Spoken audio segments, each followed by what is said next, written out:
Gabagool. Hey, the Gabagool. Welcome to another episode of Is the Season Over Yet? I'm your host, Wayne Cavati. It's 3 and Out. Is that a Sharkies Costa Rica shirt over there? Hell Look at that. yeah. We've all Time to been bring it there. up. That's awesome. Anyway, I'm your host, Wayne Cavati. It's 3 and Out, the fantasy football podcast where three dads talk aimlessly about football.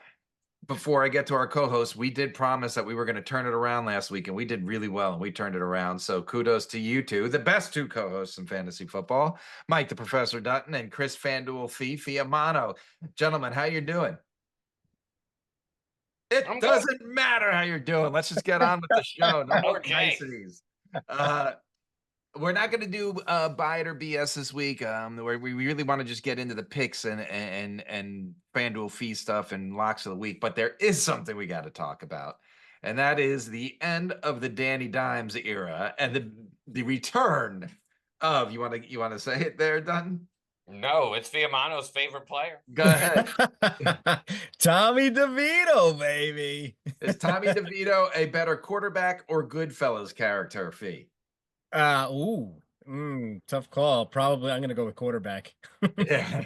What do we think? And then I saw they signed Tim Boyle, and Daniel Jones is going to be the emergency quarterback. What's for? That's what Daniel Jones is. He's the fourth string / emergency quarterback. Yes. Who is Tim Boyle? Your new third string quarterback. All of these answers are correct. Well, look, okay, so let's just get into it here. The reason for that obviously is that he is no longer playing for the New York Giants. No. Because if he were to play and get hurt, they'd be on the hook for 25 million or whatever that guarantee is in his contract. And so he's done. That's it. It's over. And thank God, because I've told you guys this in the past, and I may have mentioned it on the show, but I've been a Daniel Jones apologist for years, and I always thought that he would get it together and figure it out. And I thought he was a decent quarterback, but it turns out I was wrong. And I figured it out this year, early on this year. I think it was in the second or third week, and I was like, you know what? I can't do this anymore with him. And I feel like everybody feels the same way. And it's it's fitting because it's true. I mean, the reality is he just can't get it done. For whatever reason that is. And I feel like it's a mental thing because I feel like he has the athletic attributes to be able to be a good quarterback. Yeah. But something's going on in his head mentally where he just can't figure it out.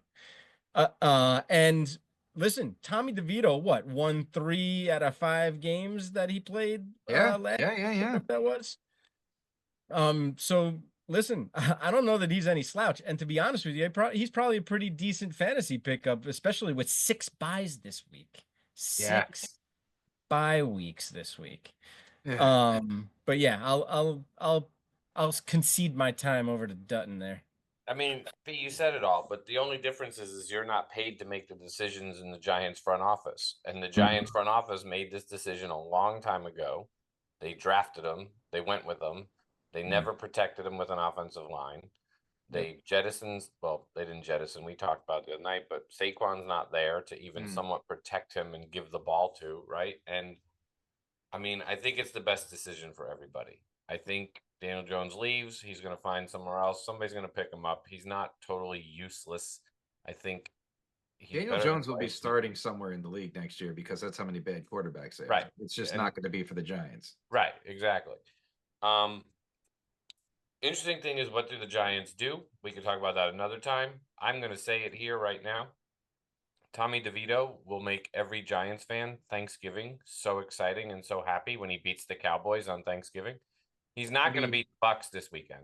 Fox has to be so excited that they get Tommy DeVito versus Cooper Rush because that's how they planned it on opening when they made the schedule. Not as excited as ESPN is to have the Bengals against the Cowboys, and they can't flex it because they prepared the Simpsons game. Simpsons stuff is already made for it. Oh, what a terrible. But I mean, I think it's great for the Giants. I think it adds some zest to New York football other than the Bills because the Jets are terrible, the Giants are terrible, but at least they have. I mean, the Giants won the back page this week, right? Tommy DeVito starting.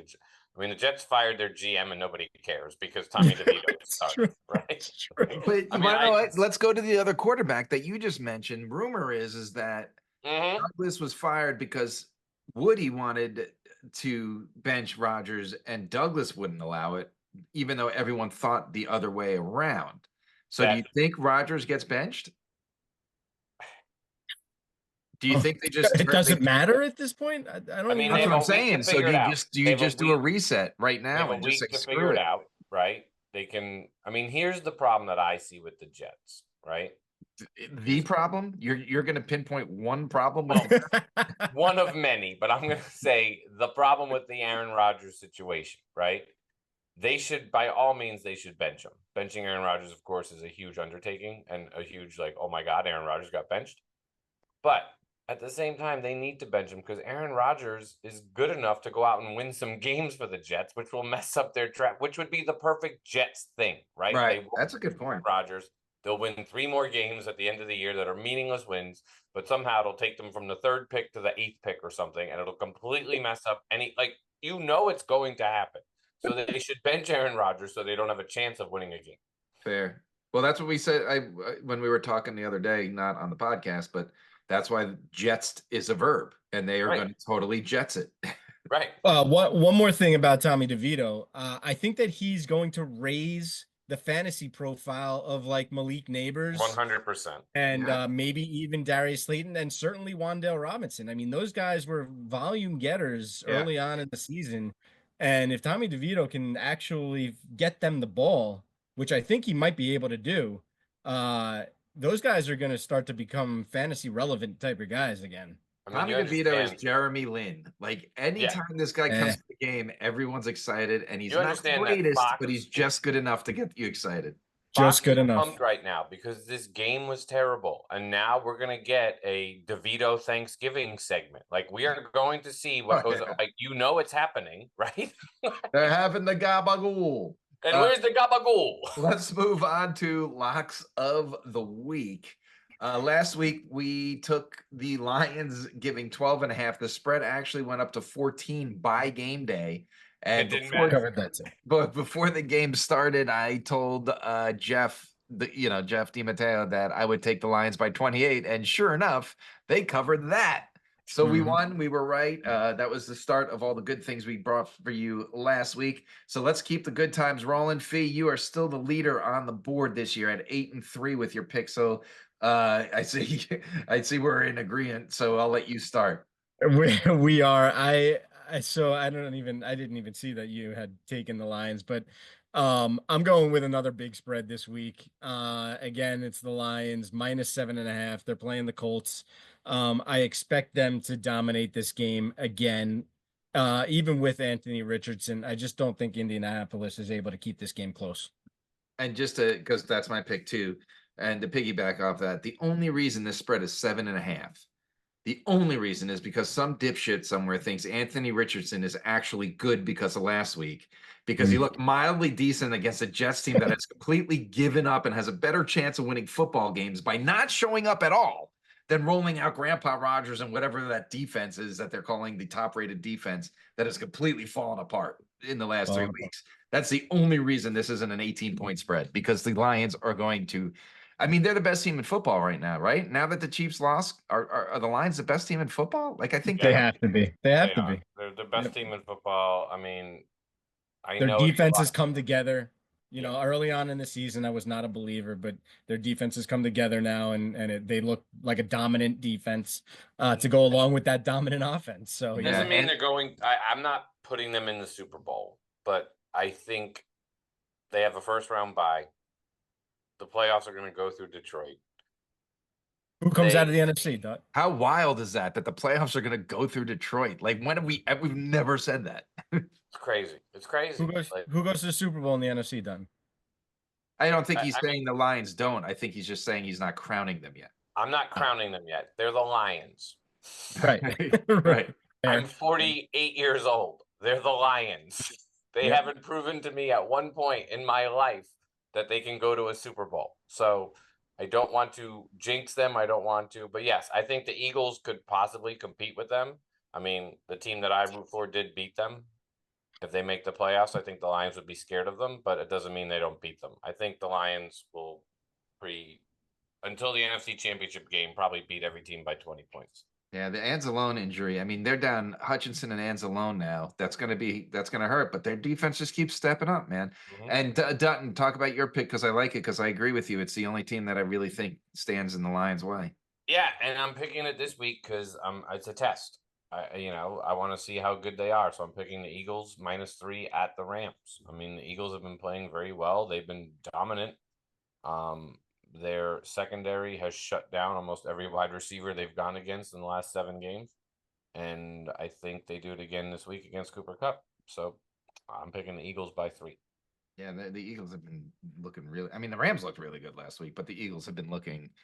It took a little while, it felt like, for the Eagles to get going, and now You it looks think like that Jalen Hurts is coaching the team? Because I think that's what's happening. I don't think Sirianni's coaching. The stupid stuff is stopping, right? Like all the little stupid gimmicky Sirianni plays seem like they're fading away, and maybe Hurts is taking over and calling the shots. Who knows? Who do you want to lock in? Do we want to lock in Lions? Lions. They're gonna win by 18. Yeah, easily. If the Colts win, it would be as bad as that Mike Tyson fight. So it's not going to happen. Yeah. Let's get all right. Let's move on over. So we're definitely Lions 7.5. Remember, this is Wednesday. I would expect the spread to go up just like it did last week. So I'm taking the Lions at 7.5. We are okay. So here's the quick question: where do you think the spread falls? Like, where's it finally land? I don't think it goes to 18. I was joking, but I bet you it's like 9.5, 10 by kickoff. Yeah. Okay. Probably 9.5. Right. Fanduel Fee, take it away with your stacks of the week. Yes. So this week on FanDuel, all the running backs, or not all, but all the good top tier running backs are all over 9K in salary. It's insane. Saquon is 10,000. Jeez. DMC is 9,500. Joe Mixon is 9,300. A-Chain is 9,100. And then you got Gibbs and Montgomery down at 86 and 84, and then it gets lower from there. But my point is that you have some extremely expensive running backs on the slate this week, and I think the play this week is going to be to stay away from those guys because they're going to be very prohibitive in your lineup. Yeah. And so what I wanted to start out this week with was I actually really like Tommy DeVito and Malik Neighbors. And the reason is because Tommy DeVito is only 6K. He's the quarterback minimum on FanDuel, which is 6K. And if you tie him to Malik Neighbors, again, Tampa Bay's defense you can throw on, right? We've seen that all year long. And if DeVito is anything like he was last year, and Malik Neighbors now can get open and DeVito can get him the ball, that is going to be an interesting stack if you have it. If you got the balls to play it, it's going to be a good one. And then stack number 2 and 3, really, because it's the same game. I have Geno Smith and either DK Metcalf or JSN.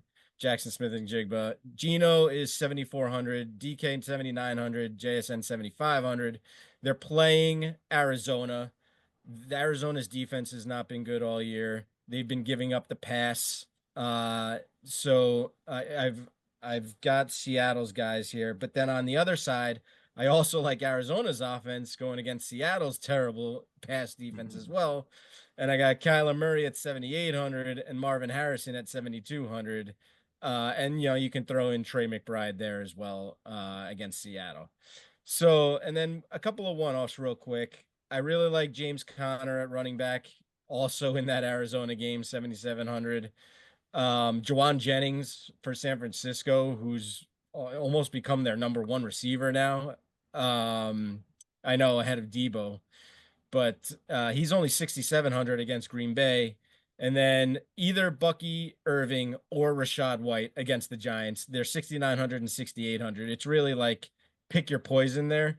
I would think I would go with Bucky Irving. I know Rashad White had the better game recently, but I think Bucky Irving might be the better play against the Giants defense this week. Yeah. That's it. And you know what? For just to chime in on DeVito, Neighbors, Wandell Robinson, and Slayton's more of a long guy, but you get the ball in Neighbors and Wandell Robinson's hand and just on like a 2-yard pass. They've been doing stuff with that all year. Like, so DeVito does have a good chance to at least triple your investment of 6K with those two guys and hit one long pass to Slayton. Yeah, he only needs 18 points, so Yeah. you know. Yeah. Dutton, what do you think about the Giants predictions he's making over there on your he's not wrong in that. I mean, the Bucks defense is banged up beyond belief. Their secondary is, I think, most of them are in their second string right now. Some guys are coming back after bye. We'll see what happens. I mean, he's not listen, wrong. I'm not saying the Giants are going to win this game. No. This could turn into somewhat of a shootout and then be lots of points. Baker loves shootouts, so yeah, he does. All right, let's move on to starts and sits. Like I said last week, after week 10 was terrible, we promised you we were going to come through in the clutch, and we got 3 starts right, and we got 3 sits right. So we did come through 3 of 4, 3 of 4. We told you to start Knicks. We told you to start Montgomery. Remember, Pickens was the first consensus. Everyone said start George Pickens, and he came through, and Tucker Kraft disappeared on a terrible day against that Bears defense. So before we get into this week, I did no research whatsoever because I'm going to prove what I said last week, that this season is all luck and you could do all the strategy in the world. And I just picked people because basically the way I see it is the NFL is a bunch of Kirk Cousins right now. And we've made fun of Kirk Cousins for 5 years on this show for being the guy that goes out and has 500 weeks and sells you on, okay, now's the time to start him. And then the very next week he comes back to earth. And that is what the entire NFL is to me this year. So I did no research and we're going to see how we do. Fee, get us started at quarter. Like as Fee mentioned, there are 6 buys this week. 6 buys this week. And remember, it's Wednesday night and everyone is hurt. So Fee, get us started at quarterback. I'm going with Justin Herbert against the Baltimore Ravens. The Baltimore Ravens just gave up tons and tons and tons of points and yards last week. And Justin Herbert has been slinging it. And the Chargers offense is humming. And I really like Herbert against the Ravens defense this week. The Chargers are looking really good. You talked that we brought them up last week. Sneaky playoff team. They're really good right now. Dutton. Play them. I'm starting Baker Mayfield against the Giants. He's gonna have over 300 yards and 3 touchdowns. I'm starting Bo Nix against the Raiders because I'm going to start Bo Nix every game for the rest of the season. I just want to run these by you per the 33rd team. Since week 5, Bo Nix is the 9th best in the NFL quarterback in completion percentage, 5th best in passing yards, 5th best in passing TDs, 9th best passer rating, and has 176 yards rushing. I mean, the dude is good. Legit. He's not. Sean Payton fooled us all. Yeah. He's not as good as Jaden Daniels, but he is better than Caleb Williams. Yes. So who do we want to lock in? I like all 3 of these guys, but I feel like we got to go Baker on the show. Baker. It's Baker, baby. Baker. Yeah, I'm good with going with Baker. Running back, Dutton, you want to get us started? Yeah, Javonte Williams against the Raiders because I think your Bo Nix pick is great, and I think at the end of the game they're going to be handing the ball off a lot to run out the clock. So Javonte Williams, probably. Fee, I like our picks. Yeah, I talked about him earlier, but I'm going to go Bucky Irving against this Giants defense. And I'm going to go Rashad White because the Giants aren't the greatest of all defenses, and I think they both get there. Look, Rashad White's going to get the passing game, and Bucky Irving's going to get his in the rushing game, and I think they're both viable starts. We're starting the Bucks running backs. That's what I just call them the Bucks running backs and hedge yourself. I That's like what we're doing. I am at wide receiver. I'll get us started at wide receiver. We made fun of him last year that he wasn't it, but maybe he's it. I'm going Quentin Johnson. Fee has talked about the Ravens defense for 3 weeks in a row now, and the dude has a touchdown in 3 straight games, Quentin Johnson. So, if he gets 20 yards and a touchdown, you got a 10-point day with a reception there. So I'm taking Quentin Johnson. Fee. I'm starting Terry McLaurin against the Dallas defense, because that entire Dallas team Whatever has that given is. up on this season. Yes. So I'm going with Terry McLaurin to get back on track this week. Dutton. I'm going with Mike Evans because he's back against the Giants. So he's going to have 1 touchdown in the red zone and 65 yards, and you're going to be very happy with it. Yeah, I would start all three of these guys. I feel like we got to go Terry McLaurin, though, because, again, it's Terry McLaurin. Tight end, Fee, you want to get us started? Yeah, I'm gonna go. There's a theme here. I feel Yeah. on starts, but I'm rolling Kate Otten Yeah. against that Giants day, baby. Nice. Dutton. I'm going Luke Disley against that Ravens defense. Yeah, there's definitely an overarching theme to our picks. I'm going to break that theme. I'm going Jonnu Smith because this guy has been playing like a top 5 tight end for like the last 4 weeks with 2 different quarterbacks. So I really think he's a must start now. I'm being honest. I think he's a must start, and he's having big games, especially in leagues that reward first down points, because a lot of leagues have been doing that now. Who do you want to lock in? I like Kate Otten because I think it's great that we're starting so many Bucks. All right. So the 3-and-out starts of the week are the Tampa Bay Buccaneers. Baker at quarterback. Terry McLaurin. Baker at quarterback. The Bucks running backs Rashad White or Bucky Irving at running back. T-Mac, Terry McLaurin at wide receiver, and Cade Otton at tight end. Again, last week we rocked it on sits. We told you to sit Jaden Daniels, and we hated it, but we were right. We did say to sit Najee Harris, and he had a decent enough game to get him in the top 24, which means he was a startable running back. CeeDee Lamb was and Turd Ferguson actually got a concussed, I believe, and only had 1 catch and barely. Did he get hit by the roof that was falling apart? Is that how he? Is that what happened? So let's go on to quarterbacks. And Fee, you started on the starts. Dutton, we'll go to you on the sits. Who are you sitting at quarterback? He's been playing well, but I think he's going to run into a bit of trouble this week. I'm sitting Brock Purdy against the Packers in Green Bay.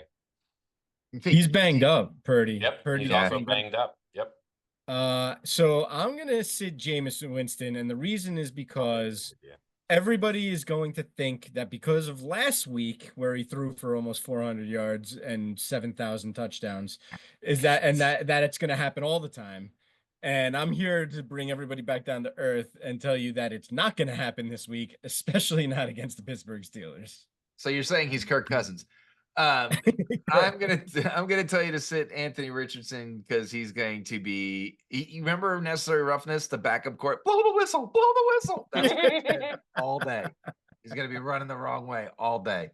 Who do we want to sit? I'm good sitting Jameis. Me too, because with Fee, he's playing the Steelers. He's gonna throw 75 picks. Yeah. Running back Fee. I'm sitting Tony Pollard against the Texans D. Tony Pollard. I don't know if he's banged up or what, but he has not been the same over the last 3 to 4 weeks here. He started out hot. He was great for the first, 6 or 7 weeks of the season. But he's really kind of fell off a bit here. And I think that Tony Pollard has to be a sit for you.